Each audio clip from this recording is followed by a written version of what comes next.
Good afternoon and welcome, fellow councillors, officers, members of the public to South Kesteven District Council Planning Committee on Friday, the dreaded 13th of May. I'm Councillor Helen Crawford, the Chairman of Planning, and I will be chairing this meeting today. With me as Vice Chairman, I have Councillor David Bellamy. Housekeeping. I'm not aware of any fire drill taking place today, so if the fire alarm does sound, then please vacate the building via the stairs. The meeting place is at the front of the building. Can everyone please ensure that they have their mobile phones turned off or to silent? Thank you. Please be aware that this meeting is being recorded and also being live streamed via YouTube. Could you ensure that when you are not speaking, your microphones are turned off? With us today, we have Nicola McCoy-Brown, Director of Growth and Culture, Assisting Director of Planning, Emma Whittaker, Principal Planning Officers, Adam Murray and Shazza Brannan. We have Legal Services, Mark Howes, and Democratic Services, Amy Pride. Public speakers, please be aware that you have 3 minutes to speak. You will be advised when you have 30 seconds left. Ward members, you have 5 minutes. You may finish your sentence, but not another paragraph. I will now go to Councillor Bellamy to tell us who the public speakers we have with us today. Thank you.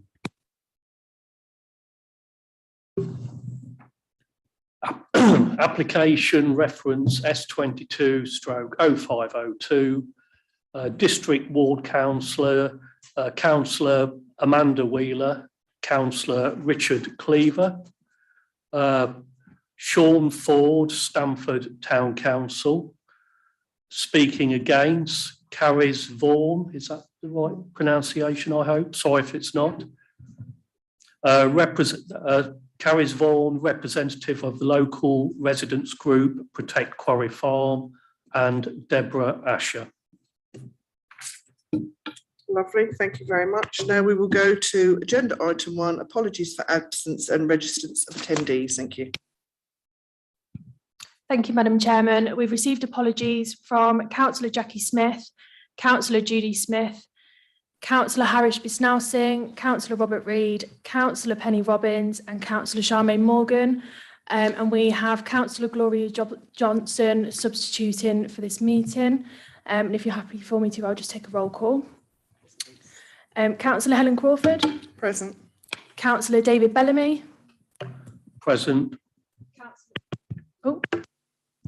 Councillor Phil Dilks. Present, Ma'am. Councillor Penny Milnes. Present. That's because you've got to.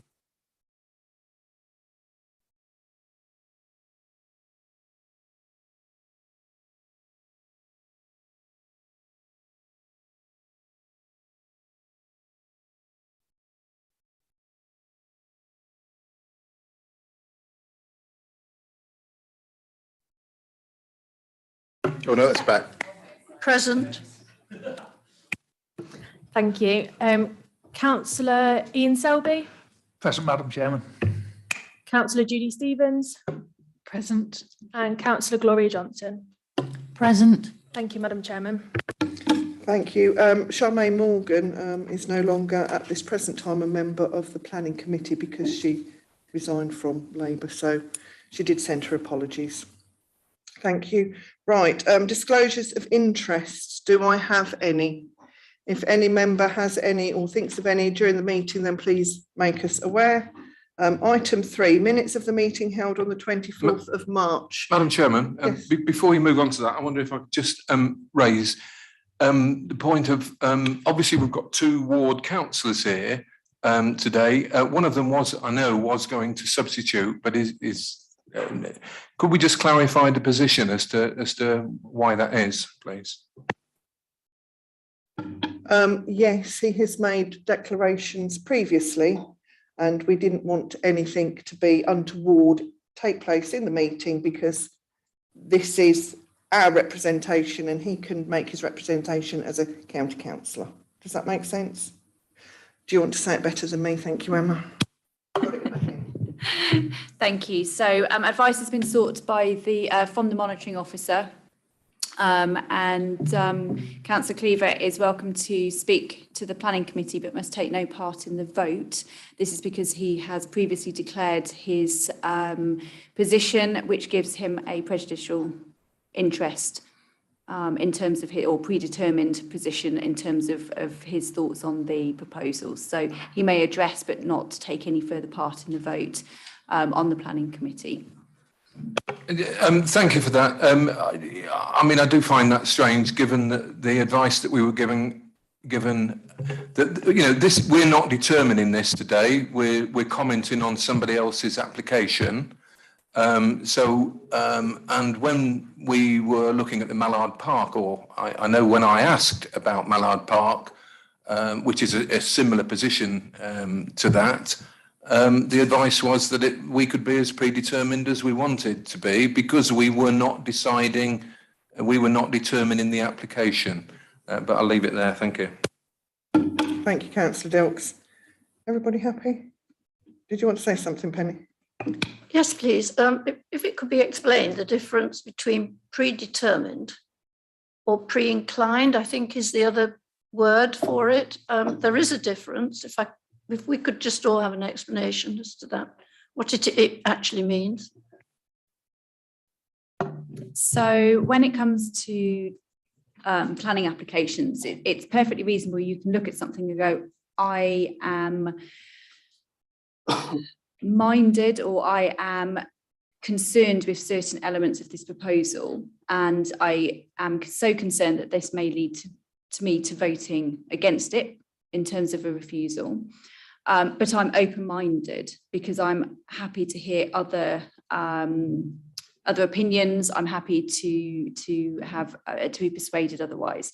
If, however, you have said over my dead body, this is never going through, I will never ever vote for this because it's just perfectly unacceptable, and that's obviously an extreme, then you have predetermined, because you have not got an open mind when you've come to the planning committee for consideration. So in this particular instance, if you have stated that this is so for instance, one of the issues sometimes is around election manifestos. If for new councillors, if they've previously campaigned that they will fight something, and I'm not suggesting that's the case in this instance, but if they will fight something and they will never support it, then they have a closed mind. They have predetermined that application without hearing the proposals on its merits. So there is a difference between the two. But as I say, advice has been sought from the monitoring officer. Councillor Cleaver has accepted that. He's going to speak and address the planning committee. Does that help? Thank you. Thank you, Emma. Right, we'll go to agenda item 3, minutes held of the meeting on the 24th of March. Councillor Ian Selby. Madam Chairman, I've no problems with item 3 or item 4, so I'm happy to propose both sets of minutes, Madam Chairman, unless anybody else has got any problems with them. Thank you. Lovely, thank you, Councillor Selby. Do you want to put your mic on? I'll second. Lovely. So we'll take those two on block. Item minutes for the meeting held on the 24th of March and the meeting held on the 7th of April. Is everybody happy for that? Yes, can we see a show of hands then for 1, 2, 3, 4, 5? Thank you. Abstentions? Right, one abstention, that's carried then, thank you.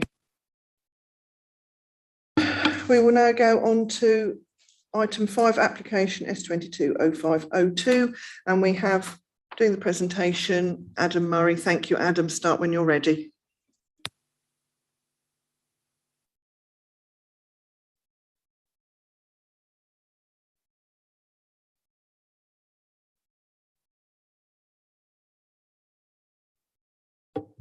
Thank you, Madam Chairman, and good afternoon, members. Yes, this is application S220502, and this is an adjoining authority consultation in relation to an outline plan application for residential development of up to 650 dwellings, a local centre of up to 3,000 square metres of gross floor space with uses within Class E, F and F2, open space including a country park, access, drainage and landscaping, with access only for consideration at this stage. And as I say, it's an adjoining authority consultation in relation to an application received by Rutland County Council for land at Quarry Farm at Old Great North Road, Little Casterton. The application has been referred to committee due to it being a major development proposal with significant public interest. The site in this case is an area of 65 hectares of land at Quarry Farm, positioned between Old Great North Road and Castleton Road and the Little Castleton Road to the northwest of Stamford. So that slide there just shows you the general context of it in relation to Stamford as a whole. And then just as a zoomed in plan there, the site itself is a form of brickworks and clay and stone quarry pit, which includes mature scrub woodland and grassland.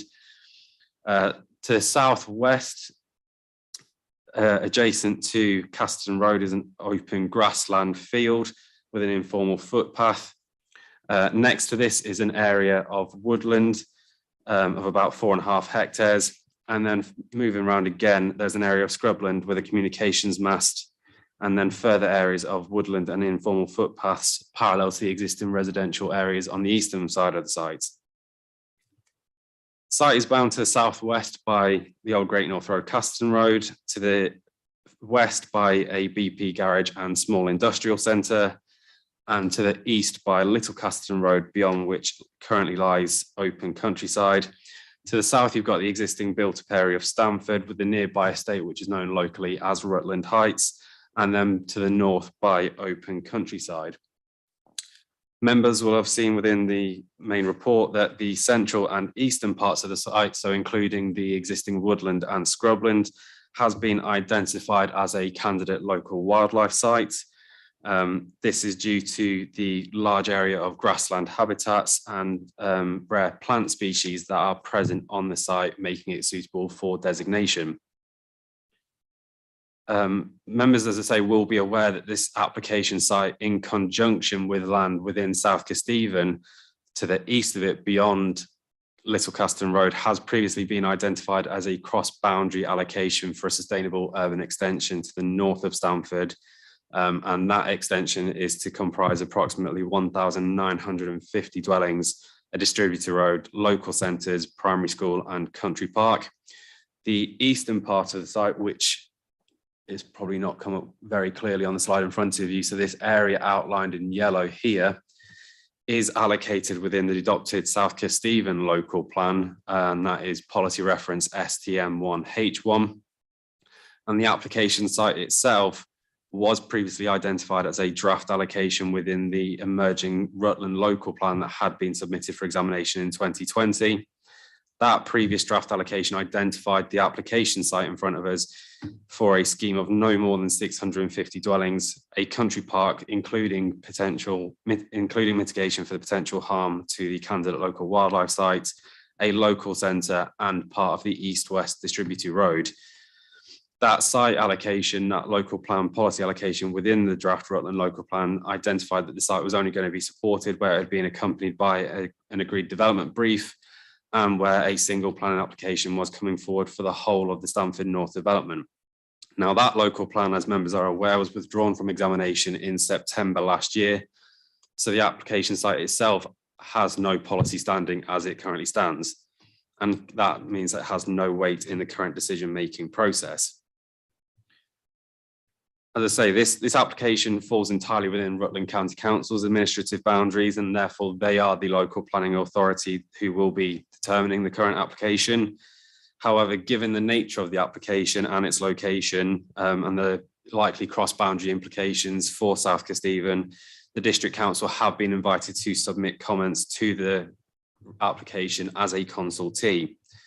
So as you'll see from the main committee report, it's been drafted on the basis of assessing the implications of the proposal on those cross-boundary implications, rather than focusing on those site-specific matters, which would be prominent for Rutland County Council as the local planning authority for them to consider. As I say, the current application has been submitted in outline with access for approval. So the access would be from 2 points, so from the Old Great North Road.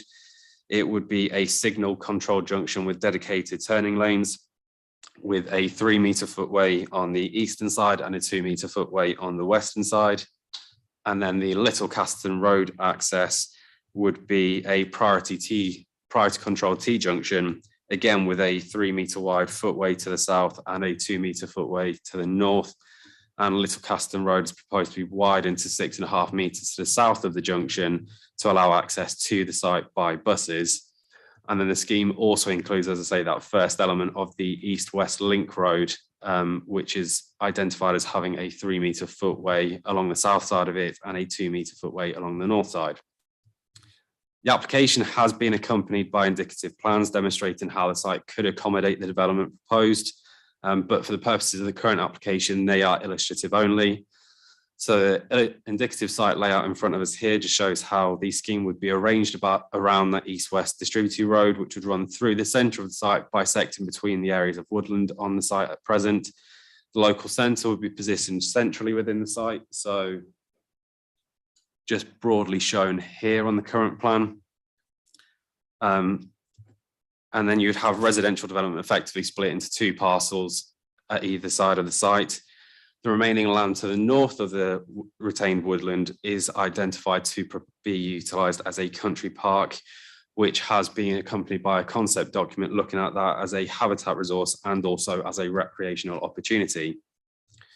Now, in terms of evaluating the current scheme, as I say, it's appreciated that the current application does form part of the wider Stamford North allocation within the South Kesteven local plan, and that proposal, the current proposal does include that first phase of the east-west distributor road and does include a local centre and country park, which have been identified as key component parts of that wider development scheme. So in terms of assessing the overall principle of the development on the site, there's no objections to the principle, although members will appreciate in the committee report is noted that the withdrawn Rutland local plan would have required this site to come forward as part of a single application for the Rutland element and also the South Kesteven element, and was also to be accompanied by a master plan and development brief for the site. Now, in terms of the current application itself, whilst there is that support in principle for development of the site, officers have assessed the scheme and have identified that there are a number of significant reservations about the current application scheme. And therefore, the recommendation to the committee is that the authority looks to submit a formal holding objection for a number of reasons. First of which relates to access and highways matters. So that is down to the County Council as local highways authority to South Kesteven have assessed the application and have said that subject to A1 junction improvements, they would have no issues with the application. However, National Highways in assessing the application have identified that further information is required in terms of junction improvements until that information is available to satisfy those requirements. There's currently insufficient evidence for us as a local authority to be comfortable that that wouldn't have consequential impacts on the local highways network within the South Kesteven area. In terms of matters relating to design, as I say, there is an absence of an agreed master plan. And the key point for that is the intention of the master plan to ensure a comprehensive development, both on the Rutland side of the allocation and in terms of the South Kesteven side of the allocation. And given that there isn't a master plan in place at present for the wider site or agreed master plan in place at present, there are a number of issues being picked up by the urban design officer in terms of connectivity to the wider Rutland area that still need to be resolved as part of the current application. Third concern that we have at present relates to biodiversity. Leicestershire County Ecology, as the consultee to Rutland County Council, have submitted a response to Rutland directly and have stated that they believe that further information is needed in terms of the compensation for the loss of the candidate local wildlife site, and in terms of ensuring that the scheme as a whole would provide a biodiversity net gain. Fourth point relates to affordable housing. There's currently no legal agreement in place for affordable housing provision, but also there's no agreement in place between the various parties in terms of how that affordable housing would be nominated. Our view is that the site effectively forms an extension to Stamford, and therefore affordable housing should be prioritised for those people of Stamford in the first instance. But without any agreement in place at present, there isn't that comfort for us on there. And then in a similar related point, again, without the absence of a formal legal agreement, there's currently no Section 106 arrangement in place to secure financial contributions to upgrading infrastructure within the Stamford area. consultation responses that we have received as part of our assessment of the application has picked up responses from Lincolnshire CCG, who have confirmed that they'd want a financial contribution, LCC Education, again, who have also said that they would want a contribution to primary and sixth form provision, and also LCC Highways, who have said that they would want contributions towards public transport improvements. And another point to note on that is the fact that Rutland County Council are a still charging authority, as opposed to South Kesteven, who utilise a Section 106 arrangement. And there needs to be agreement between the two parties in terms of how that sort of difference in approach to infrastructure contributions would be resolved. So in terms of the overall recommendation that we're seeking from members today is that the committee endorse the draft response has been set out in the committee report, and that they delegate authority to the Assistant Director of Planning in consultation with the portfolio holder to issue that as the final response to the consultation to Rutland. And I'll hand back to you, Madam Chairman. I'm happy to take any questions at that point. Thank you very much for your presentation. We'll do questions after we've had the public speakers. Thank you. Our first public speaker is Councillor Amanda Wheeler. Thank you. Madam Chairman, is it okay if the members of the public speak first? It's just that I wanted to pick up on any points that they don't already raise. It would be my preference if that's okay with you. I'll allow it this time. Thank you. Would first member of the public like to speak? Carrie Swan, then, please.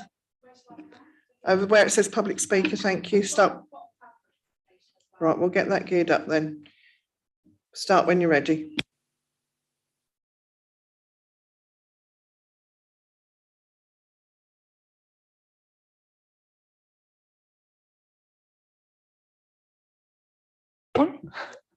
Okay, so as a campaign group, we support the objection to the development on the basis that we feel that the benefits of this development do not outweigh the costs.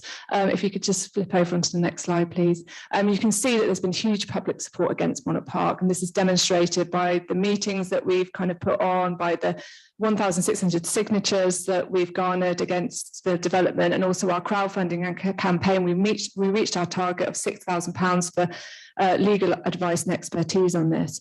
So it's clear that the people of Stamford, they object to this, that they also want more of a voice in how this is going to be shaped and developed. So therefore we support the need to have a full and comprehensive master plan of the two sites. As part of that, we want more public consultation, and we want a seat at the table. And we're pleased to the recent planning laws that are coming into place, which give more power to the community and the community voice to help shape development in local areas. So we want that honoured by SKDC and in a meaningful way. If we can just go to the next slide, please. The main concern for most people is the impact on the kind of local wildlife site. It's clear that there's been an underestimation of the damage that's going to be done there, and that's confirmed by the LRERC and also by other environmental experts as well. And I just want to point your attention to the red parcels there, because they were originally stated, the LRERC said that they should be removed from the site allocation due to the environmental sensitivity of those areas. And it's clear from what we can see from the development plans at the moment that they have not been removed. So we are calling on SKDC to object to housing in environmentally sensitive areas. It also calls into question the placement of that link road, because it's going through two really important sections of woodland which provide a wildlife corridor for lots of animals.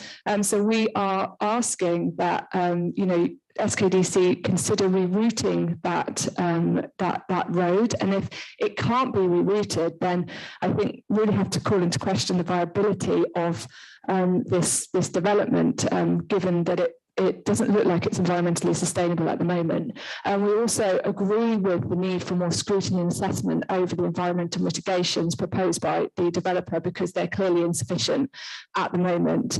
We also want more transparency on the long-term funding of the country park. If I can go to the next slide, please.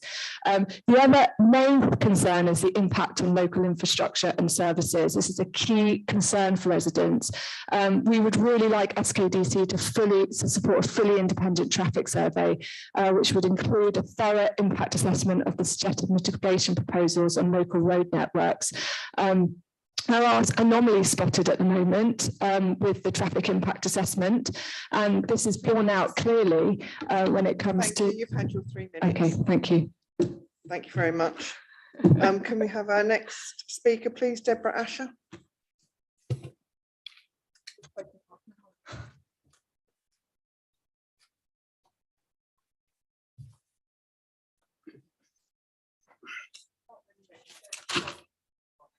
Do I press the button? Oh, it's okay. Good afternoon. My name's Deborah Asher and I live in Stamford. Corey Farm is a place that is part of everyday life in Stamford, and it belongs to Rutland County Council, a border which is a 2-minute walk from where I live. COVID-19 changed the way that many people live their lives. Many now work from home, many have pets, many have embraced daily exercise in their local green spaces, which now at the hands of councils and developers are being placed in jeopardy. Alison Homes said it's a local house building company committed to providing high quality traditionally built homes for local people, but much of its documented public opinion isn't complimentary, along with the previously branded proposer of Monarch Park, Larkfleet, has a very poor reputation for delivering on promises and providing good customer services to those who buy their houses after the sale has been completed. Many new housing estates, and there are many examples locally to all of us, have started by promising shiny facilities to tempt approval that don't materialise, and everyone is wise to it, and we're not stupid. Except planning departments often choose to look the other way in the name of housing quotas and council tax revenue, and leave the people who live on these estates often living in badly constructed homes with many faults and the damage done to the local environment irreversible. Many new housing estates also don't ever intend to have their roads adopted by their local councils either. You all know this, and many unsuspecting owners don't realise what this really means, especially if the conveyancing is done on their new properties, is undertaken by representatives of the developer.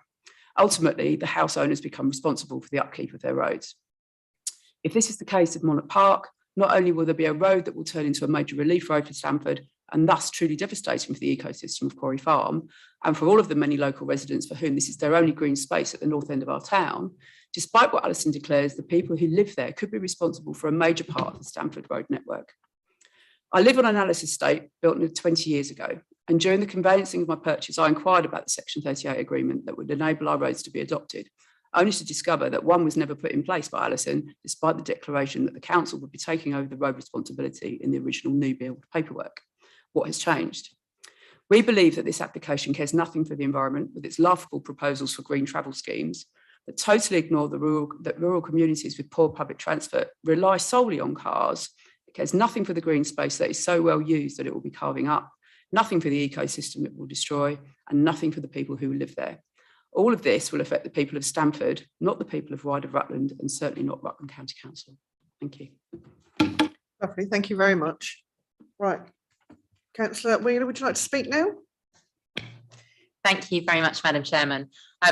The planning application for this area is problematic for Stamford for a number of reasons.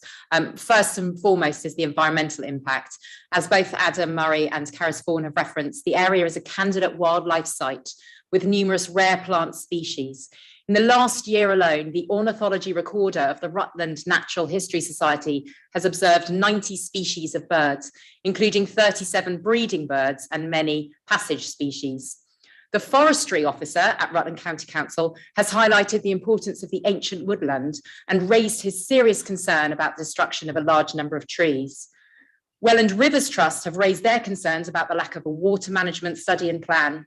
And also, as councils that have declared a climate emergency, both South Kesteven District Council and Rutland County Council should be working together to protect these green spaces and not build on them. Although the land is classed as being in Rutland, it is quite clearly going to form part of Stamford, and this raises a whole range of issues. Stamford are already getting a vast number of new homes through SKDC, including over 300 homes currently underway at St Martin's Park and the proposed Stamford North development. So Stamford does not need the 650 home development at Quarry Farm. And if Rutland want to meet the needs of their residents, they should be doing this in one of the Rutland towns, such as Oakham or Uppingham. Because these homes are in Rutland and there is currently no legal agreement in place with SKDC, it seems likely that the council tax and the SIL money will go to RCC, but the infrastructure hit will all be taken in Stamford. At the moment, Casterton College is a very popular local school to Stamford. It's actually located just across the border in Rutland, but families from Stamford are often successful in gaining places there. But if this development was to go ahead under Rutland County Council's rules, school places will be prioritised for those residents in this little corner of Stamford over and above the rest of Stamford. And who's going to get the priority for these new homes? There are a lot of people living in Stamford on the housing register wanting homes in Stamford, but it is my understanding that these homes will be allocated to meet the demand of residents in Rutland. On the subject of education, primary schools in Stamford are already oversubscribed, and there is no plan to build a school to service these new homes. So where are all these children going to be educated? Regarding health provision and GP services, over the last few years, Stamford has reduced GP services from 3 independent practices to 1, which is now struggling to cope with the demand and falling short in a number of areas, according to the Care Quality Commission. The country park, who's going to be managing the country park? It's hardly likely to be Stamford Town Council. As we pointed out, this area doesn't fall within the boundaries of Stamford. Where is the long-term plan? Who's going to be funding it? It's not something that can just simply be managed by volunteers. The highways and traffic concerns are very serious for this development, the impact it will have on the area, with the east-west road likely becoming a through route for traffic seeking to bypass Stamford town centre, which is unacceptable in what is planned to be a residential area. There are already major issues with safety on the A1 and the junctions over in this part of Stamford with the A1. This proposed development will only make the situation worse. And just a reminder that Rutland County Council did not adopt their local plan. This area is not currently designated for housing development. There is no agreed master plan for the whole of Stamford. This application is therefore being submitted too early and should be refused until Rutland adopts a new local plan. And just to finish, this week, the Secretary of State for Housing and Communities, Michael Gove, announced changes to the planning system, including dropping house building targets. And this is a direct quote from Michael Gove. If the homes that are built are shoddy, in the wrong place, don't have the infrastructure required, and are not contributing to beautiful communities, they should not be built. So using the words of Michael Gove, can we all agree that the proposed development on the edge of Stamford and Quarry Farm is in the wrong place, it doesn't have the infrastructure required, and is certainly not contributing to beautiful communities? So I urge SKDC to object in the strongest terms to this proposed development and do all it can to persuade Rutland County Council to reject the planning application. Thank you. Lovely, thank you very much, Councillor Wheeler. Do I have any questions? Councillor Dilks for Amanda. Thank you. This is general questions. No, thank you. Thank you. We'll go. That's all right. We will go to Councillor Richard Cleaver then, please. Thank you. Thank you, Madam Chairman. I'd just like to follow up on a few of the issues that have been raised so far in terms of really putting questions. I'm very pleased and thank you to Emma Whittaker and to Adam for putting this report together and to listening to many of the points that I've been making over the last couple of months about this. And I'm glad that we are proposing to put an objection, holding objection in on this application. It's the least we can do in the circumstances, given our commitments to Stamford. I noticed one omission here is the fact that the question of the 650 homes counting towards the meeting of Stamford's target, SKDC's target rather than Rutland's, has not been raised in the report. Is that anything that we can still do something about? Is that an issue that we can still do? Can we have the 650 back that were originally in our local plan as counting towards our meeting our housing target? Can we also ensure that, or could we also support Section 106 applications that will support the spending required for the emerging local cycling and walking infrastructure policy, which the County Council is working on, because some of those proposals actually do affect the area around the site, on the periphery of the site. Similarly, in terms of transport, the transport requirements that have been asked to be met would effectively mean the very first proper shuttle bus coming out from the outskirts of Stamford into the town centre And that sensibly should mean a link for people to the railway station. That is currently not available because there is not a turning circle for buses at the railway station. So I hope that SKDC will support a Section 106 request to have the front of the station remodelled to allow buses to turn there. I'm very, very glad to see a request for a master plan to be put in place, as those people who were at full council when I proposed a motion on this subject will be aware. Again, can I ask, please, whether we can enforce that master plan being scrutinised by the general public, being put to public consultation? That's really very important. I notice again that in section 4 of the report, mention is made of the petition that's been put together. Could I ask, for the purposes of completeness, that the wording of what that petition is asking for is actually included, rather than just saying, oh, there's a petition? I think people would want to know exactly what it is asking for, given that it has had 1,600 signatures. And one minor point on 13, sorry, on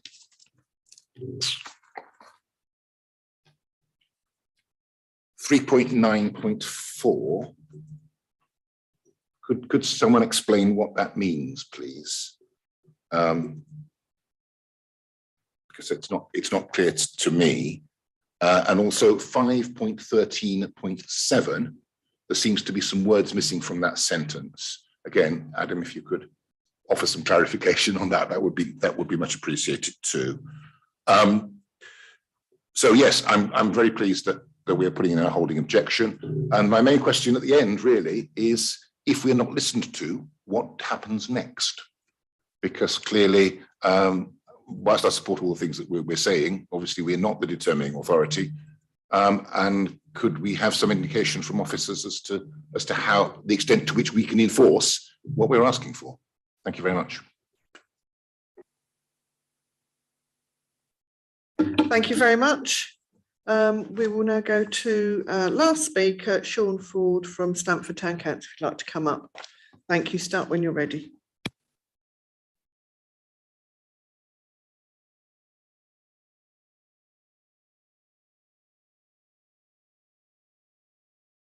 Thanks, Madam Chair. With regard to the Stamford North housing allocation, the current SKDC local plan states that a high-level master plan supported by a detailed development brief, appropriate full transport assessment and phasing plan is required for the entire site to include the land extending into Quarry Farm, Rutland, with an additional capacity of 650 dwellings. The emergent Rutland local plan, abandoned in 2021, but no less pertinent, states a proposal for the development of the Quarry Farm site will only be supported where it is in accordance with an agreed development brief as part of a single comprehensive planning application for the whole of the Stamford North development area. Rutland's rejection of its draft local plan means that any planning application relating to Quarry Farm received before the adoption of a new plan need take no heed of SKDC's policies regarding the entire combined Stamford North and Quarry Farm site. To bring forward a proposal for Quarry Farm without a fully realised master plan for the whole of Stamford North development is not in the spirit of Rutland's unadopted plan, nor SKDC's local plan, or the cross-boundary cooperation that had previously been agreed to. Since the abandonment of their local plan, RCC is now expressing a wish to appropriate the 650 houses planned for Quarry Farm as part of their housing allocation, and for SKDC not to receive them, contravening what was previously agreed as per policy H4 of the RCC plan, which states the entire Stamford North proposal can accommodate 1,950 homes, including land within South Kesteven. All of this development will contribute to meeting the SKDC housing need. There are, of course, other serious concerns for Stamford Town Council related to this development and its impact on Stamford, the biggest being that the council tax revenues and developer funds will go to RCC and not SKDC, despite the new homes effectively being part of Stamford, which, post-development, will be expected to provide infrastructure. Currently, healthcare provision in Stamford is in a state of collapse, primary education is oversubscribed, and town centre facilities, particularly roads, are already overstretched. It is our strong recommendation that the Secretary of State call the application in to ensure that SKDC's requirement to have a full master plan in place be fulfilled before any development is considered. The Secretary of State had previously approved the SKDC local plan, and he should now ensure that it is being adhered to. With his involvement, we would also request that he ensure that the 650 houses count towards the achievement of SKDC's housing target and not RCC's, as originally envisaged before Rutland abandons its local plan. Allocation of SIL monies between the two authorities might also be a subject for the Secretary's consideration. Thank you. Thank you very much. Right, we will now go to questions to officers. Did you want to answer Councillor Cleaver's questions, E? Yes, we can do. I think, if that's okay. And Adam and I will do a bit of a double act, and we might need a bit of jogging of the memory, Councillor Cleaver, in case we've missed anything. In terms of the 650 homes, we've had legal advice. It's a political decision. It's not something for the planning committee to discuss now. So that's a different conversation. In terms of the section 106 and supporting the county council requests in terms of funding, I think we're probably happy to support that, but I'll let Adam come back on that particular point if there's anything further. In terms of the petition, that has already been forwarded to Rutland, so they have a copy of it. I believe we've made reference to it in the updated papers as well, and I think largely we've covered everything that petition raised in the report, but it will be on our planning file as well, so it has been recorded in that sort of sense. In terms of what happens next if South Kesteven is not listened to, as it were, so we are not the decision-making body, we are a consultee, and in that sense have the same commenting rights as the other statutory consultees such as County Highways, County Education, any of those bodies. Once we have formally lodged our comments, Rutland is required to take those into account and address them. Now, it doesn't mean that they have to tick all of the boxes, but it means they have to address those issues in the same way that this council, when making a planning decision on any application, would have to address the objections that come in front of it. So if there are, for example, let's take healthcare. There are serious concerns about the healthcare provision in Stamford, whether that is adequate. Now, clearly the CCG will be commenting, I hope, directly to Rutland. Rutland, when making the decision, will have to provide some commentary around whether or not they are providing infrastructure to support the healthcare provision, or whether they're not. And if they're not, they will need to justify that position. They will then come to an overall conclusion. That conclusion will either be that they need to work on it a little bit further to get an approval. It will be approve it in its current form, or a refusal, or non-determination appeal will come from the applicants. In the event that Rutland do make a decision, then any party could lodge a legal challenge to that decision. That's the only right of appeal that we would have. And that's a process that we would need to go through. Clearly, I'm not prepared to predetermine this council's position in terms of that, because Rutland, to be fair to them, have not yet made their decision. So it would be unwise for us to speculate what they may or may not do. But that is ultimately the next steps. Once Rutland has made a decision, if us or any of the other parties, such as the town council or residents or ward council or whoever it is, other consultees wish to challenge that decision, it would be through a judicial review. Can I just also comment on the call-in comment that the town councillor made? Whether or not the Secretary of State calls this in is a matter obviously for the Secretary of State. It's not something that we determine. We could write to the Secretary of State, but actually the town council can write to the Secretary of State. Any individual could write to the Secretary of State. Any consultee could write to the Secretary of State and request that it is called in. There is some guidance around when applications are normally called in and when they are not called in. Separately, if you want us to point you in the direction of that advice, we can do so if you just drop us an email. But that's something that you all can do, we can do, etc. It's yeah, absolutely fine. Okay, thank you. Adam might want to say something about some of the points. Thank you. I think in fairness that Emma has picked up the vast majority of the points there, I hope. The one that I did have is just the clarification for Councillor Cleaver in terms of paragraph 5.13.7 of the report. So that the first part of that relates to what the transport assessment says in terms of overall vehicle movements. And the second part of the paragraph there, that should pick up, or as it says, there is a couple of missing words there, should identify that the modelling work that has been done would identify that the A1 northbound off slip and the A606 junction would be operating over capacity as a part of the current development, and therefore mitigation is required. And that then relates in terms of what National Highways have said about needing further information, and the corresponding then in terms of our response from County Council about that needing to be resolved for us to be satisfied that it's not going to have an impact on our local highway network. And I think hopefully Emma's picked up the vast majority of other questions, unless Councillor Cleaver's got any.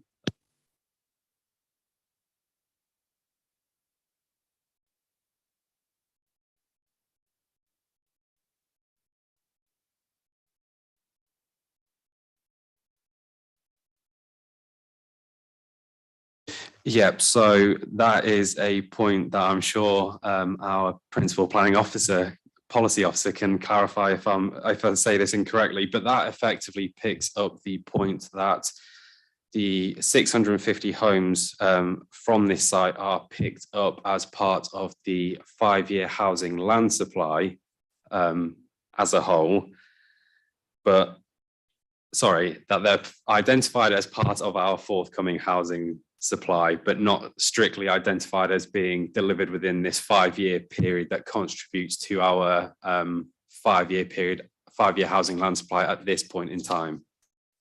That's probably not the best way to have explained it in fairness.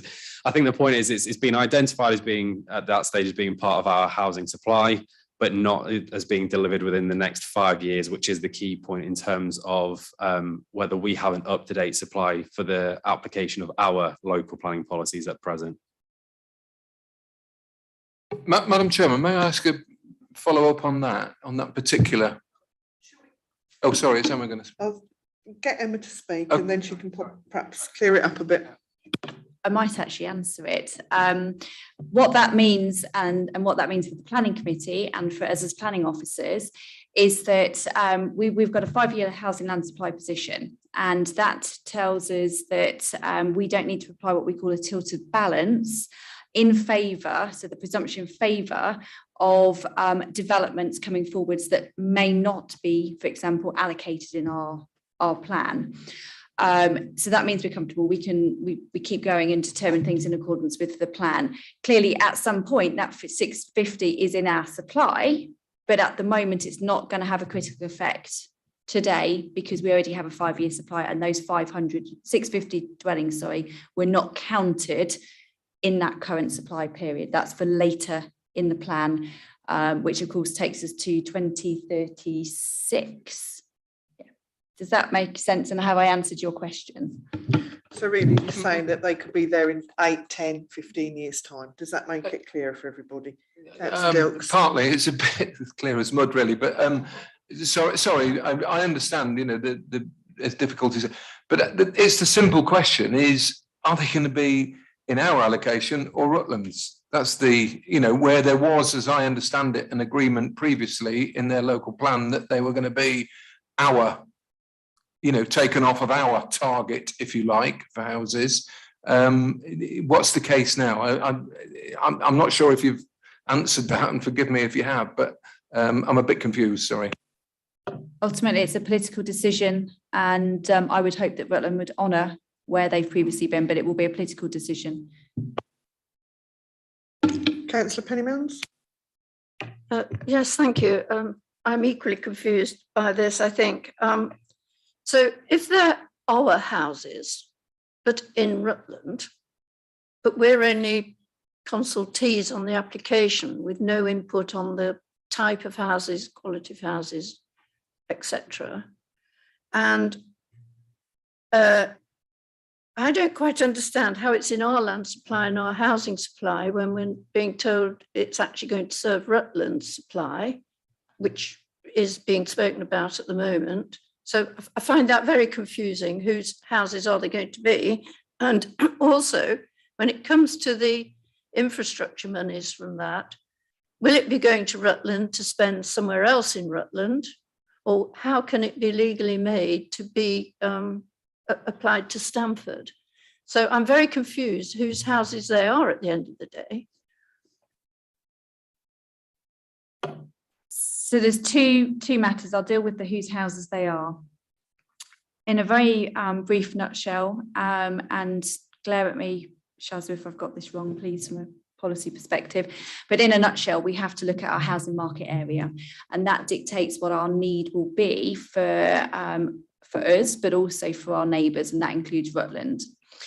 Once we've thought about what our housing need is moving forwards for the next plan period, then we work out where we're going to put those houses. Now, we have a duty to cooperate, which means sometimes we pick up other people's housing need. And in this particular instance, that's kind of what's happened here. We've got a site that is going to meet some of our need. So rather than take that need off our global need figure, what has been agreed, because the two plans were going to be coming forward, it would have been resolved through supplementary planning documents and memorandum of understanding.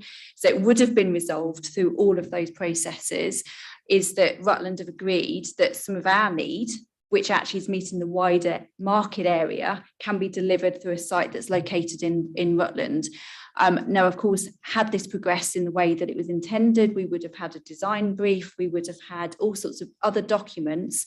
So we would have very much had a say through those mechanisms about how this was framed. Sadly, we're in a position where the applicant has submitted the application, which they're entitled to do, and now Rutland has to make that decision. So it's an really odd situation, because it's not gone quite as we had planned. But those houses will be in Rutland. They may still count towards our supply, because at the end of the day, our supply is part of a housing market area, of which Rutland is one of those other partners. Now, in terms of the infrastructure, you're quite right to be concerned, because actually these residents are likely to look towards Stamford as being their town. They're probably going to feel that they're part of Stamford, despite the fact they're going to be across the district and the county border. They're likely to want to go to the schools, the shops, use the public transport train station in Stamford. And I think we all recognise that. And in the interest of good planning, we want to make sure that we've got a good and holistically designed scheme that you almost forget the borders, really, in that sort of sense. But Rutland are a still charging authority. That means unless they exempt this site from the SIL process and agree a section 106 on this application, then they will just collect the SIL in line with their SIL charging. That in theory means that that money could then be spent on whatever it is that's on their infrastructure provision list. They can choose to enter into a subsequent agreement with South Kesteven, Lincolnshire County Council, so that they can choose to direct the funding towards Stamford schools, whatever it is that is needed.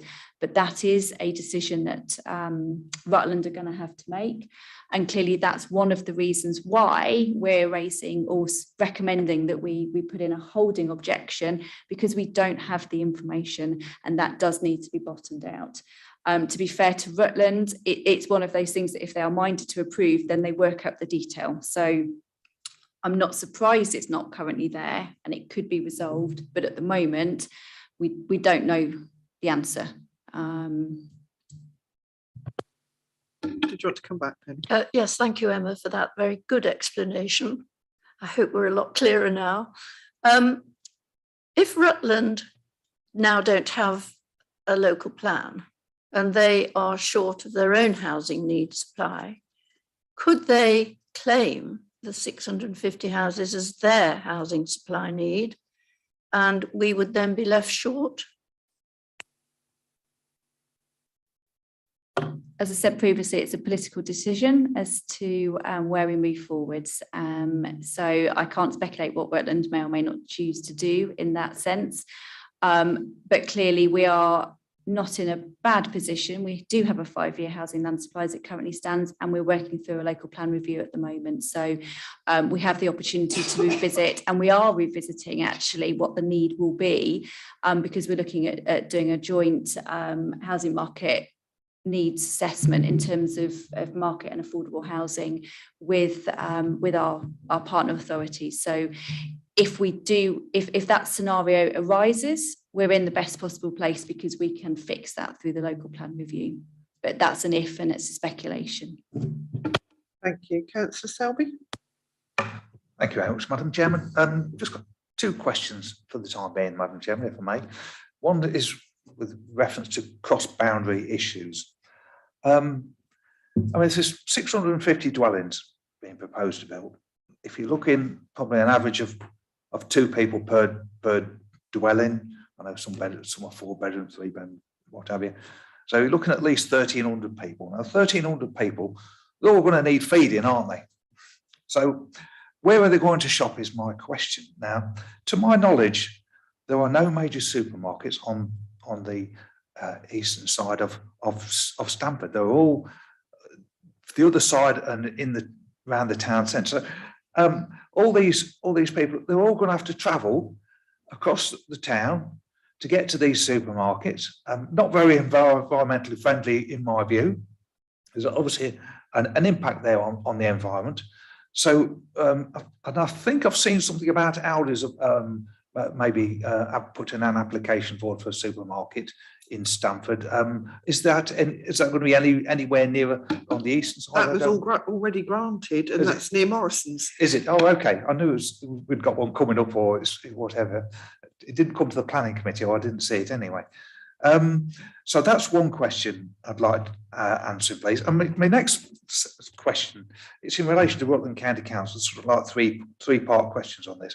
Do we have a good relationship with Rutland County Council is part of my question. When will Rutland County Council be holding this particular item on their planning committee? And will South Kesteven be sending a representative at that particular planning meeting when it comes forward? Yeah, I'd just like to know how we stand with regarding Rutland County Council, please. Thank you. Thank you. Who would like to answer those? If I can leave the first point about supermarket provision to Adam, but I'll quickly cover the other 3 points. I don't know when they're determining it. We will be notified. We've got a officer and councillor sort of working group to discuss cross-boundary issues coming up, I think in a few weeks' time. So no doubt that will feature on the agenda, and I'll give any updates if I can at that point. I think we do have a good working relationship. For a number of years, we have had these meetings working together on a number of issues, including lots of work that's gone in the background to trying to get a master plan and a design guide or brief for this site. So there has been a lot of partnership arrangement, and on that group there are councillors as well as officers that sit. So we are talking in the background, but obviously I haven't had any recent updates on this particular application. And then in relation to sending a representative, I think we could absolutely do that, but I think we probably just need to wait and see what their recommendation is and what's coming out, when it is, etc., and then make a decision a bit closer to the time. But it's not ruled out or anything. Thank you. Thank you, Adam. Yeah, so just to pick up on Councillor Selby's point in terms of supermarket provision, you're quite right, Councillor, that the vast majority of supermarket provision for Stamford is currently on the eastern side of the town, sort of around where the Morrison sort of Uffington Road part of the town is. In terms of how that falls with the current application, you also see that there is a proposal for a local centre as part of the application. Now the use is included within that sort of indicatively would allow for a convenience store to be provided as part of the application proposals. Now, that is certainly part of what has been identified by the applicant as being forming part of that local centre. But secondly, you'll also note the comments that the County Council Highways Authority have said in terms of needing to ensure that there is appropriate public transport connectivity from this site to facilities and services within the Stamford area as well. So from my perspective as an officer, I would take that and read that to include that, making sure there are appropriate bus connections from the site to supermarkets, as you say, to provide that as an option for residents of this site. I'll come back, Madam Chairman, just on the point with regarding the response from Emma with regarding sending a representative for the particular planning meeting. I think it's extremely important, Madam Chairman, as obviously it's councillors that won't be making the decision. So I would like to suggest that we do send somebody. Thank you. Thank you. Councillor Dilks. Thank you very much, Madam Chairman. And can I first of all say thank you to the officers, Emma and Adam, for the presentation and actually the report, which is, I wouldn't say it's comprehensive, but it almost is. Thank you. And for the recommendation that we put in a holding objection, because there are simply too many unanswered, unresolved questions on what is a really important application for the residents of Stamford and for Stamford itself. And obviously the cross-party, cross-border issues need to be sorted out. I also thank those who have spoken, you know, Councillor Wheeler and Cleaver as the ward councillors, and congratulate the campaign. I've got to say, I was watching the screen that we had up here, and I found it a matter of regret that, you know, we had to sort of cut that person off because they were only allowed 3 minutes. The fact that we're not determining and we're only commenting, to me, you know, it would have been helpful to have seen through and heard all the people that wish to comment to us, because we're not quite in the same position as we are on a when determining an application. Just to pick up on one point that Emma said, and to add to it, Emma Whitaker, you added that you know, most people in these new houses, if they're approved, will look to Stamford for their services. They will, but they'll pay their council tax to Rutland. But we'll be, you know, they'll be using our services. Now, I don't want to get too precious about who provides the services, but that is a you know, a consideration. So moving to my questions, I had a lot of questions, and many have been raised, so I'll try not to go over those. But can we confirm, please, first of all, the fact that there is now no local plan in Rutland? What is the status of this land? What is the allocation for the land now? There is no, you know, it is not allocated for housing because there is no local plan that says it. I'd just like that confirmed, please, if possible. I'll go through the rest of my questions, or I can take one at a time. You want me to do them all? It's not fair to give him a list of 10 and then he's got to try and remember them. So do 2 at a time and then he can answer them and then come back and do the other 2. Okay, we've done the allocation. Well, actually, I think the new thing I'd like to look at that hasn't been raised at all, particularly, is secondary school education. As I'm not a Stamford resident, but I understand that a lot of people from Stamford, a lot of children from Stamford attend Castleton College, which I believe is in Rutland. But if these houses are built and Castleton College becomes full, who will have the priority for those places? Will Stamford children no longer have that access to, or the similar access they have to Castleton College? I better stop there then, as you're saying. I have got a few more if I could come back later. Thank you. Adam, did you want to come back? Yeah, so if I just start with the first one from Councillor Dilks, yeah, you're entirely correct. The fact that the local plan for Rutland was withdrawn means that this site is no longer identified as a draft allocation. I can't speak for what the current local plan in Rutland says specifically for this site, but I believe that it wasn't previously identified in an allocation in that local plan as well. So in terms of what that means from a policy perspective, I would take that as being that it's effectively seen as open countryside at the moment by Rutland, and would be assessed in that way. In terms of secondary school education, what I can say is, as you say, you've seen the consultation response that we've had back from Lincolnshire County Council Education in terms of their assessment about potential implications for current education provision within the Lincolnshire area. They are required to assess the current application in terms of its current merits, and have taken on board existing capacity sort of needs potentially generated by this scheme, and looking at that in conjunction with other applications that are currently in place in the area. And the fact that they haven't made a representation to say that they think there is a need for a financial contribution at this point in time for this scheme would suggest that they are satisfied that there is a sufficient capacity for secondary school provision to serve this scheme.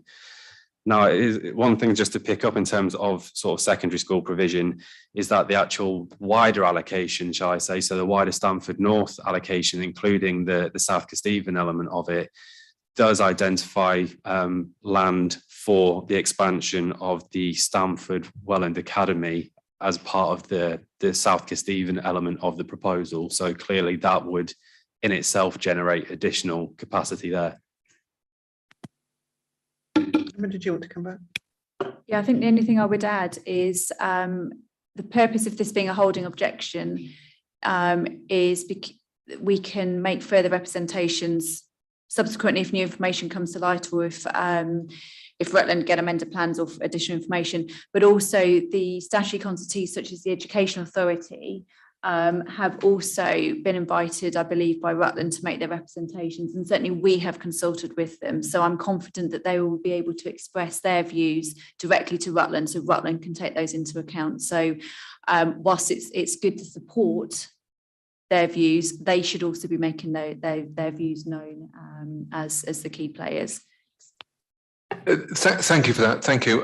Councillor Wheeler has just shown me our website, Caston College's website, and it lists all the villages which are in the catchment area, and of course they're all in Rutland. And I don't think I think I'm right in saying Stamford. Stamford comes at the bottom, so it may well be a problem. But thank you, Councillor Johnson.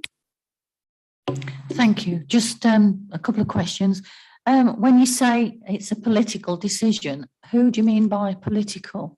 Is it Gove, or is there a name, or is it just the government itself? It's a political, sorry, I'll put my teeth back in.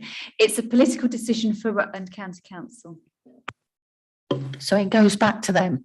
Okay, thank you for that. And the other one I want to ask is, well, I want to just make a statement, actually. I'll do that first.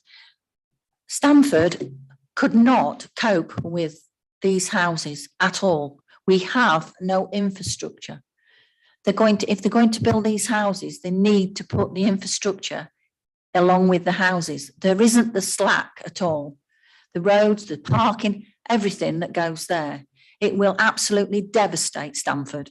So we really need to be putting pressure on them. And I'd like to know what pressure as a council, as a district council, can we put to actually stop it, not let it go ahead at all, because it's just not feasible for Stamford itself.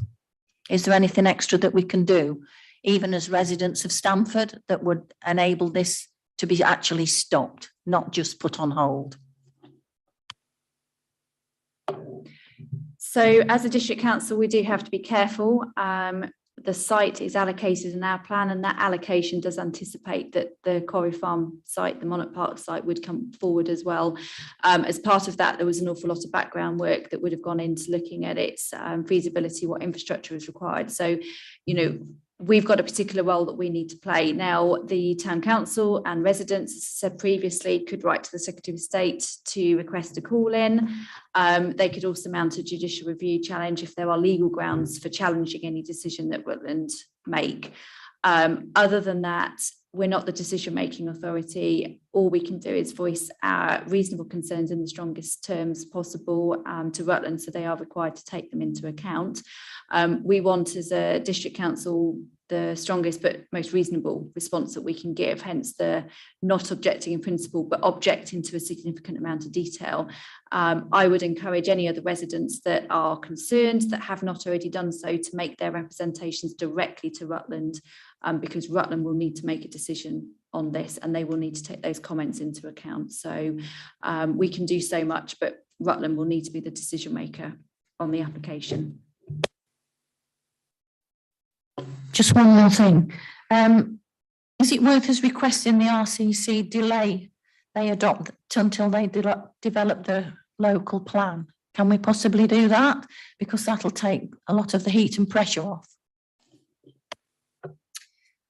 We can ask, however, you have to be mindful. And if I was sat in front of the Rutland Planning Committee, I'd be very cautious about agreeing to that route, unless the applicant was happy to that happens, because they're at risk of non-determination or an appeal of against non-determination. So if the applicant is not prepared to have negotiations and to wait it out, they can go to the Secretary of State and ask for a decision through the Planning Inspectorate, and that is not a comfortable position to be in. So all we can do is ask, but it's down to Rutland whether or not they would agree to that, but they may not because of that risk. Thank you. Councillor Milnes? Yes, two slightly interlinked questions, please, if I may. I'm trying to understand this west-east link road, exactly what it's going to be. There's several mentions of it taking through traffic, which currently uses Stamford town centre, a rat run, or what other words you might like to call it. I'm not quite sure how that links with it being a residential street. I have spoken to the case officer about this and asked him. I don't think it can be both, and I'm not quite sure how we look into that, because it wouldn't suit to have existing traffic going through Stamford coming through this site, or even the sites that are in SKDC.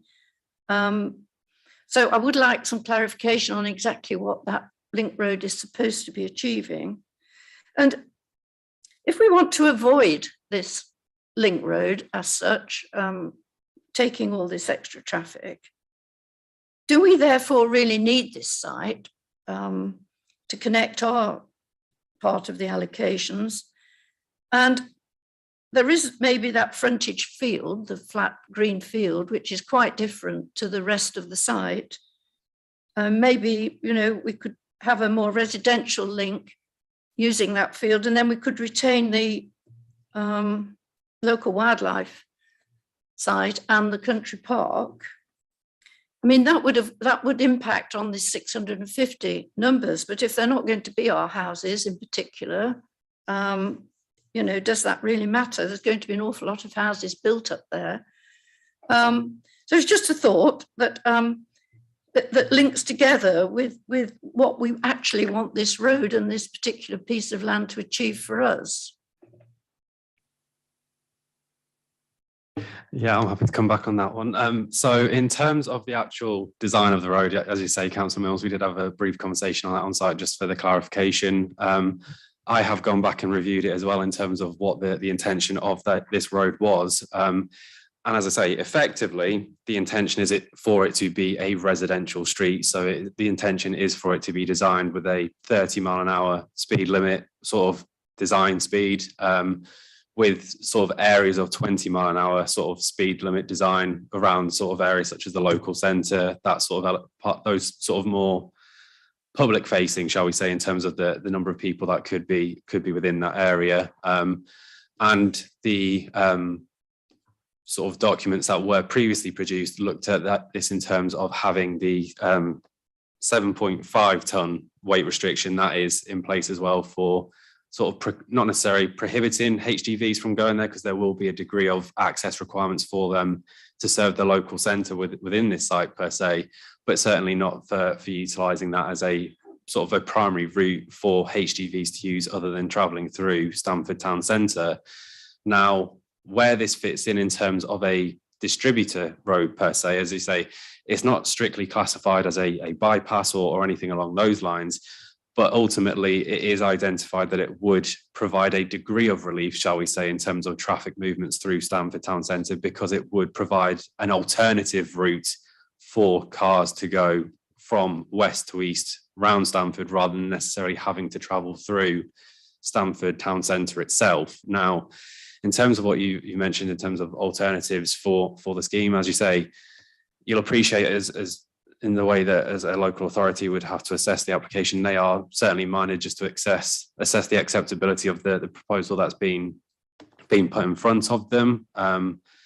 Now, as Emma has said, there's ultimately a degree to which this site is important to our objectives in terms of helping deliver the first part of that link road, and what that means then in terms of facilitating the wider allocation, including the element that falls within South Kesteven coming forward.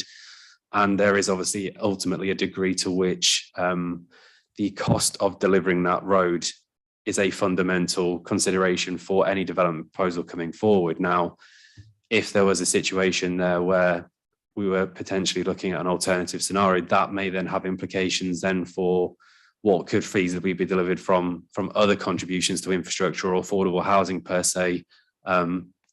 Bearing in mind, certainly the way that it was assessed, I believe through the local plan, was very much on the basis of the site coming forward as a whole and looking at the viability of the scheme as a whole, and looking at whether it could then deliver the affordable housing and everything alongside that, if that was the way that the route that the site came forward. Hopefully that sort of answers you. Yes, just to carry that on a little bit, the link to the A1, which involves, are they called national highways now, I think? Is that a precondition? Because I can see that taking ever such a long time to come forward, and huge amounts of money required to fulfill that requirement. And is that also linked to the fact that this is going to be some sort of link road across? I accept it might not take all HGVs, but there will be a temptation, won't there? And I just don't understand it. So in terms of the A1 link, what sort of timescales are we anticipating? I think in fairness on that point, Councillor Mills, we simply don't have the information. As you say, in terms of the position that National Highways have adopted so far, they've accepted that the modelling so far would suggest that improvement is needed to the junction to facilitate this scheme, to ensure there's sufficient capacity at that junction. But they, without the information that they need in terms of what that mitigation measures would look like, it's difficult, I think, for them to assess sort of at which point in this development scheme would that trigger the need for those junction works, and that would then have implications then in terms of, as you say, how much of this scheme could fundamentally be delivered before those works are needed, or is it a case of those junction works are needed from almost day one to support this scheme? Without that information, it's not possible to say at this point. Thank you. Councillor Judy Stevens. I'm struggling to see anything positive about this conversation at all, to be honest. And it seems to me that there are so many parties who are implicated in it. So the National Highways, Lincolnshire County Council, Rutland, who have sort of taken themselves off the table almost by withdrawing their local plan, and then us, and building something in Rutland, which is then going to impact so heavily on Stamford, not to mention the ecological problems that are going to be created as well. I mean, obviously I would support the proposition, but I would also suggest that we go to the Secretary of State with this, because I don't think that any one group of us it's too big a problem. So that would be my suggestion. Thank you. Thank you, Councillor Phil again.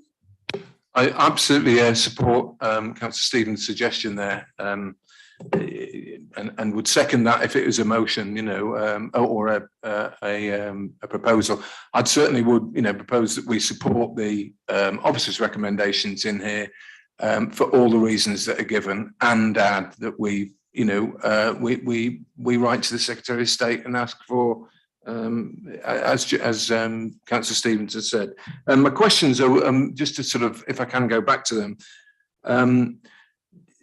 First of all, on the master plan, you know, look, there is no, you know, there is no allocation currently on the site, but we're looking, you know, what is happening about a master plan, and what's our involvement in the master plan as it relates to Rutland's, you know, the land within their boundaries, is the first point. The petition was mentioned, and I'd just like to ask, it doesn't state within the papers exactly what the petition was against or for. Was it against the principle of development entirely on this site, or was it just some specific objections? I support Councillor Selby's suggestion or plea that when Rutland consider this, that, you know, we have a high level, if I can call it, person giving the views of this council, you know, in person, not just a written report, but in person. Who that should be, you know, I'm looking at Emma, but maybe Adam, whatever, you know, we should be there in person when it is considered. I've got serious reservations about the link road. We're told it's not a bypass, but it does look like it will be a rat run through a housing estate. And whilst rat runs sort of emerge and evolve, you know, to actually build one that's designed as a rat run doesn't seem to be the best way forward. I can see the problems in that anyway. And then I go back to the Queen's speech this week, as I think it was Councillor Wheeler mentioned. You know, there are planning reforms coming in that, some of which I'm sure we'd welcome. But you know, the national house building target seems to be now, which isn't being met, looks as if it's going to be abandoned. But in addition to what Councillor Wheeler said, that Mr. Gove said, he also said that you know, it's about giving, the intention is to give local residents a bigger voice in planning, and you know, we've heard that they want it in Stamford on this one, and that to ensure that housing developments, new housing developments, are beautiful, green, and he said accompanied by appropriate affordable housing, and that's one of the big things in this one that hasn't yet been resolved. So for all those reasons, I would, you know, propose or second, whatever the appropriate is, that we support the officer recommendation and add in what Councillor Stevens has suggested, that we write to the Secretary of State. Thank you. Thank you, Councillor Selby. Thank you very much, Madam Chairman. Came here today, Madam Chairman, with an open mind as much as I could, with concerns. My biggest concern is the wildlife issue, and it's been highlighted the amount of the 90 species of birds, and I'd like to know how many of those are actually protected, if there's any in there. Lots of issues to do with climate change. As it's been mentioned, education issues. I've raised the issue about the supermarkets and the travelling through the town, biodiversity. I've got loads of little post-it notes here. Madam Chairman, obviously the issues have been raised. A hypothetical question here is if this was our decision on this application, what would we do with it? I think we would throw it out. We absolutely would. And for me, Madam Chairman, you look at Stamford as a town. why is it such a beautiful town? Why has it got such fabulous architecture? It's because the people of Stamford and the town council have been so protective over it for many, many years. And this town of Stamford is just so highly regarded as such a beautiful town. And we've got to do everything we can to maintain its beauty. We really have. And for me, this application coming from Rutland County Council, it's a total pig's ear from what I've heard today. A total pig's ear. A question, Madam Chairman, with regarding the recommendation from the council officers, and thank you very much indeed for the presentation today and the work you've been doing. Formal holding objection. I understand the word formal. I understand the word objection, but the word holding, just explain what the word holding actually means. Stamford Town Council have submitted their objections. Theirs didn't include the word holding, but I'd just like to ask what that word actually means. I very much like the idea that Councillor Judy Stevens has come up with regarding referring this to the Secretary of State. I certainly think we should do that. And if that's part of our recommendation, I would fully support that. I think that's it for time being, Madam Chair. Thank you. Thank you, Adam.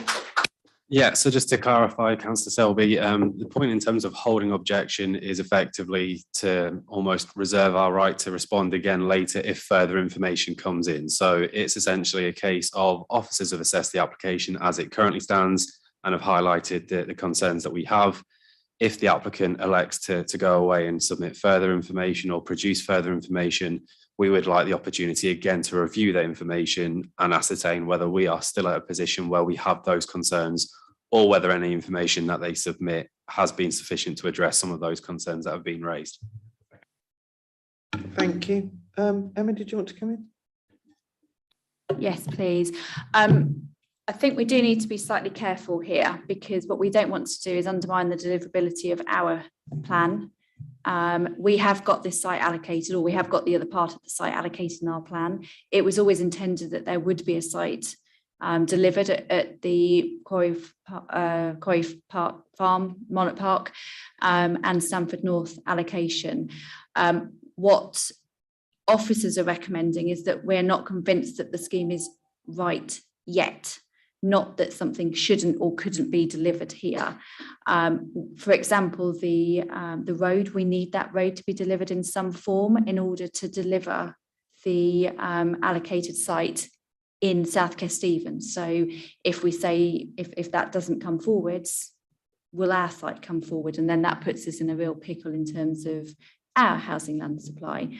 I think ultimately we want Rutland to engage with the developers to resolve these issues. There are significant and serious issues in terms of things like infrastructure. These are very good points that you're raising, that the residents have raised, the town council's raised, statutory consultees, and obviously the officers have picked up, and they do need to be resolved and bottomed out. But they're not insurmountable. They could be resolved through wording of various legal agreements, through amended plans, through various other bits and pieces. So I think we've always got to have one eye on the ball that we do need this site to be delivered. And that has been an objective. It's been consulted on many times, but we've got to get it right.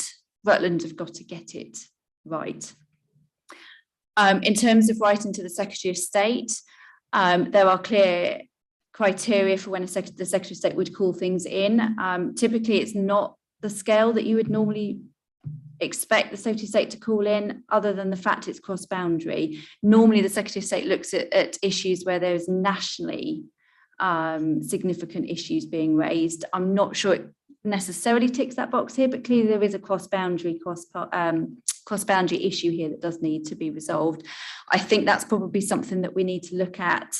And I think it's something as well that we perhaps need to see what Rutland are doing more importantly first, because if they are prepared to work with the developer, or even reminded to refuse the application because it's just not acceptable in this current form, then we don't need to request that the Secretary of State calls the application in at the moment. And the Secretary of State has the powers. So if the Secretary of State receives representation to have the application called in, then the Secretary of State can place a holding direction on the local authority on Rutland. So they are not permitted to determine the application until such a point that the Secretary of State has decided if he wants to call the application in or let the local authority determine it.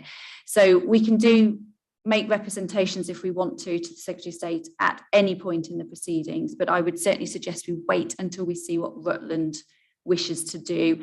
I say that because I think the Secretary of State will want to wait until they get an indication of what Rutland are intending to do with the application. To give you comfort, I have dealt with a situation before where we had a request for a call-in, and that request came, we had a holding direction placed, but it came after the planning committee had debated the application and made a resolution to grant subject to completion of the legal agreement. So it's not too late by waiting to see what Rutland are intended to do with the application. Thank you. Thank you. Councillor Milnes. Yes, thank you. Just one more little point. The environmental issues on this site are obviously very important to people who live in Stamford. Will they be important to Rutland, who are making this decision? Are we in a position to make any suggestions as to how we can overcome this problem of the local wildlife site? Obviously, it looks to me like they're planning a lot of houses to be built on there, and the link road to go through and disrupt wildlife corridors. It's quite an issue, isn't it? And I'm wondering if we can go beyond an objection or a query as to we don't know any more about it, to actually start making suggestions, or is that beyond our remit? We can certainly make suggestions, but we're possibly straying into territory where others may be best placed to advise, such as the wildlife trusts who are experts. Natural England, for example, may wish to comment. Rutland will be bound by the same legislation and the same national planning policies as we are. They will have their own local plan policies, and no doubt there'll be an some ecological policies that require designated sites to be protected. Ultimately, though, they'll have to comply with the same legislative requirements that we would. So yes, they'll have to take into account the impact on the wildlife site, and they will have to come to a conclusion at some point whether or not the proposals and any avoidance or mitigation strategies they have are acceptable. If they are, that particular point is met and won't be a reason for refusal, and if they're not satisfied, then it may well be a reason for refusal. Thank you. Councillor Judy Stevens. Something that Emma said, doesn't the fact that Rutland have jettisoned their local plan put this in a different ball game now? Are we not in a different scenario from normal because of that? Sorry, I was jumping the gun there. So had they moved their plan forwards to examination, then their plan with this site allocated would have started to carry weight as a material consideration, but it's gone. So it has no weight. It's irrelevant as far as Rutland is concerned in the decision-making process. They are charged in the same way that we are charged to determine the application in accordance with the local plan, unless material considerations indicate otherwise. And material considerations in this instance will be the National Planning Policy Framework. It will be other legislation, other documents out there that they may wish to give weight to. The framework, which is a material consideration, will need to be given weight. And of course, there are requirements in there to start considering giving a tilted balance. So you give more weight to the provision of housing if they haven't got a 5-year housing land supply, if they haven't got a local plan that is up to date. So there are implications because they have withdrawn their plan, but they determine it in accordance with the legislation, and it doesn't mean that it's automatically approved if there are strong planning reasons to refuse. There might have a presumption in favour of sustainable development, but if there are other policies and plans, if there are other policies in the framework in particular, and the framework says this, that mean the answer should be no, then the answer will be no. That tilted balance doesn't win, as it were. Thank you, Emma. Councillor Phil Dilks. Yeah, thanks, Madam Chairman. I'm just worried about, you know, if we delay our representation to the Secretary of State, that we may miss the boat. I hear what Emma says, but am I right in thinking Rutland County Council could call this in? They could call a meeting next week and approve this, if in theory, and they could certainly do it, you know, and we could be caught with our trousers down and not of. So what I'm saying is, what is wrong with putting in our representation to the Secretary of State? As you rightly say, he would want to be seeing what Rutland County Council are going to do, but what it would do would put a hold on Rutland County Council in not being able to determine this. It wouldn't stop them still negotiating and resolving some of those issues, but it certainly sends the strongest message to Rutland that, you know, we are not going to be pushed around, thank you. And it can be, you know, our notification to the Secretary of State could be withdrawn if these problems in this application are sorted out in the meantime. Does that help? I don't think we've got anything to lose by putting in that representation now, is what I'm saying.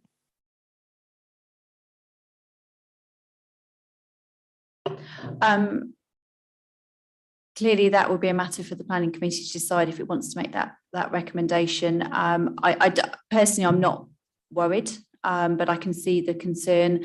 I suspect that at the moment the Secretary of State would decide that it was premature to make that decision because it doesn't yet know or have a flavour from Rutland as to where it's going. But I'll say nothing further, I think. Thanks.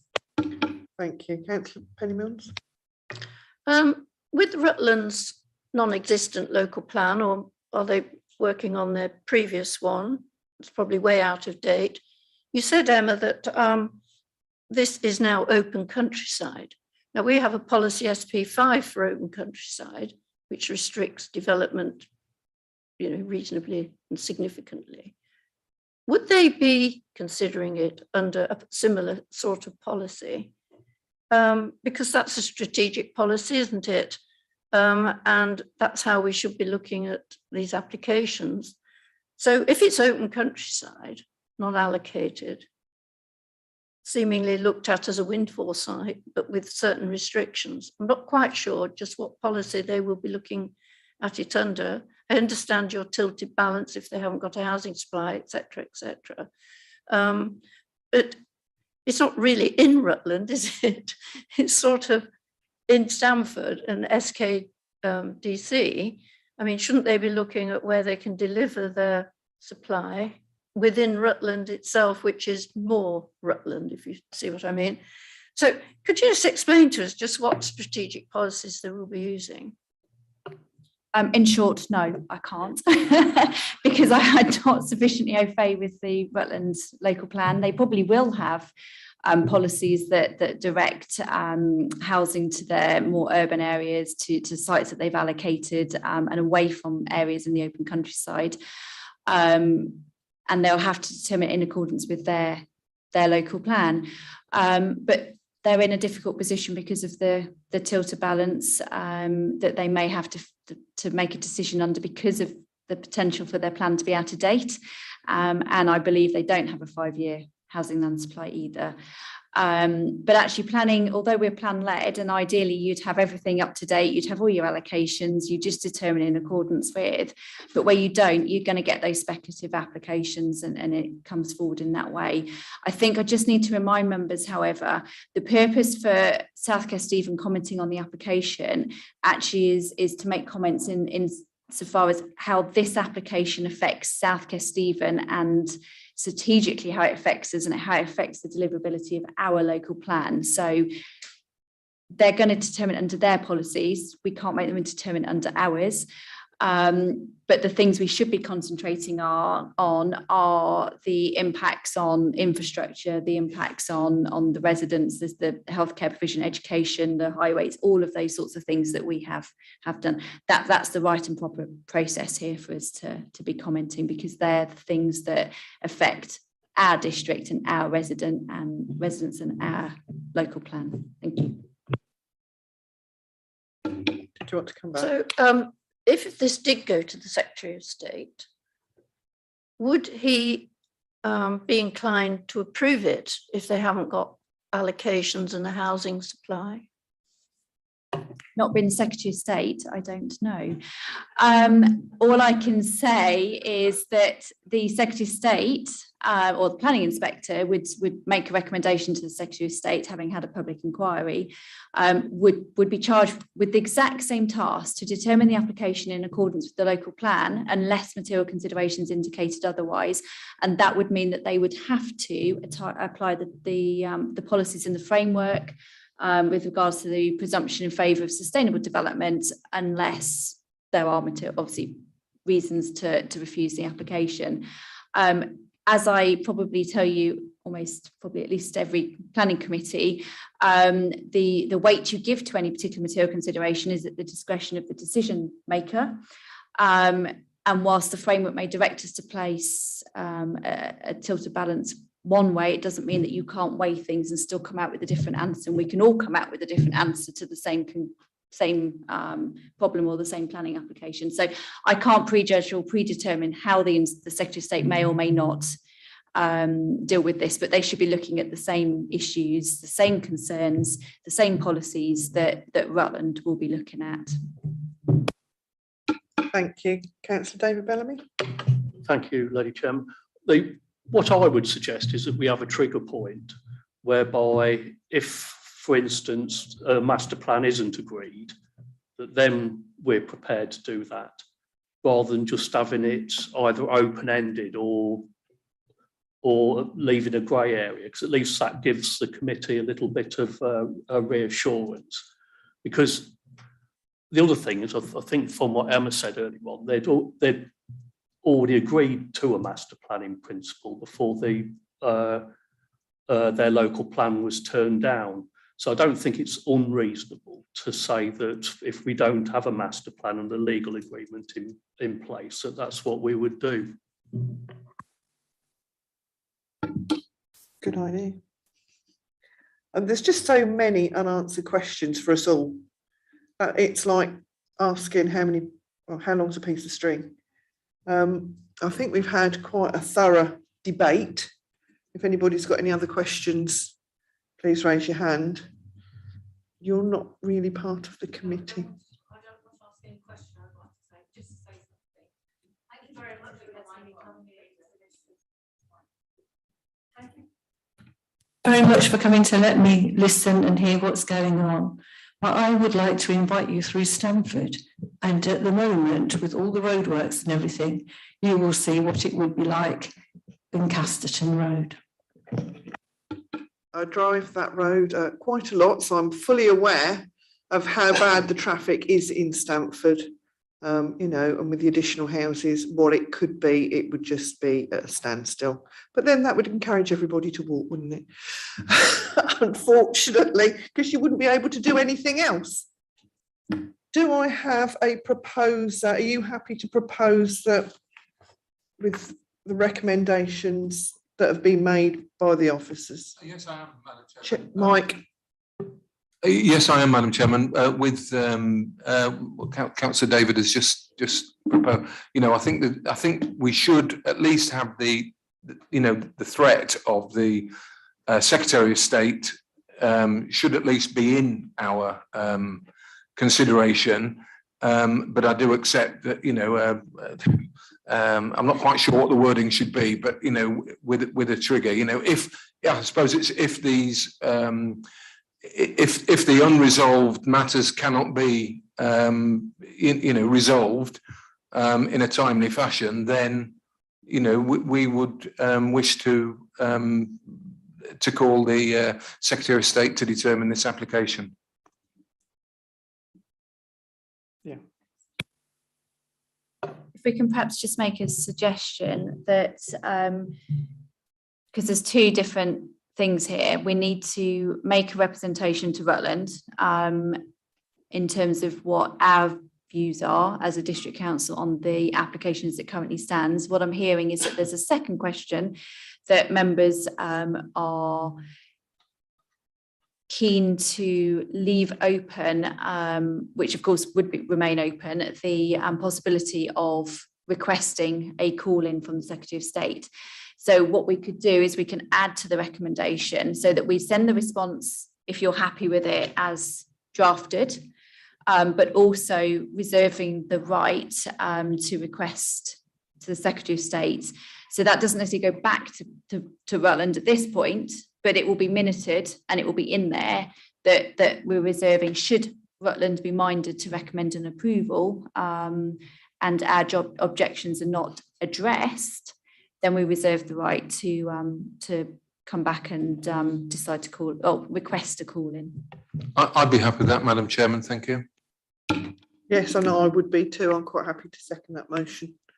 Could I just clarify, would Rutland see that minute? It would be a public document, but if you like, we can make them aware of it. That's fine. So we've had a proposal. I've quite happily seconded. Can we go to the vote? Madam Chairman, can I just ask, please, just an assurance, please, that we will be sending a senior officer to their planning meeting. Thank you. Are you happy for that, Emma? She would love a day out. Thank you. So we've had a proposal that seconded that we are happy for the response that the officers have written and that we will do the other. So all those in favour? And that is unanimous. Thank you very much. I'd like to thank Emma for all your grilling and Adam for all your responses. Thank you very much for all your preparation and hard work that's gone into the meeting. Thank you very much, public speakers. Safe journey back home. And thank you, members, for Friday the 13th. Thank you. And I close the meeting.